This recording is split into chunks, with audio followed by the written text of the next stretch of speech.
Il y a quelques temps, quand on disait culture urbaine, c'était cloîtré rap, c'était très cloîtré musique urbaine, danse, hip-hop ou autre. Les cultures urbaines voilà, sont reconnues, même au niveau des Jeux Olympiques. On voit le breakdance, c'est un style de vie, c'est un mode de vie, c'est une manière de penser qui est reconnue et ce qui va se faire ce soir, en tout cas, c'est très impactant de manière globale.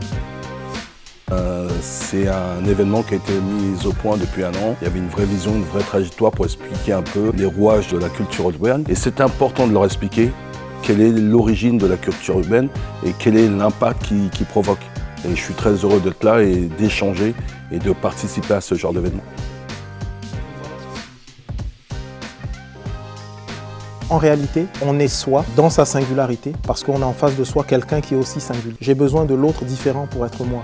Une société où tout serait uniforme, où les êtres seraient uniformes, c'est une société dangereuse. C'est une société où il n'y aurait pas de possibilité d'évolution et d'épanouissement. La communauté, elle est importante, mais la communauté, elle doit être faite de singularité. D'ailleurs, l'universel est constitué de tous les particularismes. Et une société qui permet l'échange, c'est une société vivante. On voit qu'on a des potentiels énormes dans ces quartiers populaires et je pense que ça, on a besoin de le faire savoir, de le populariser et de le médiatiser. C'est quelque chose de vachement important parce que ça nous donne une super image et une bonne image de ces jeunes qui veulent souvent s'en sortir.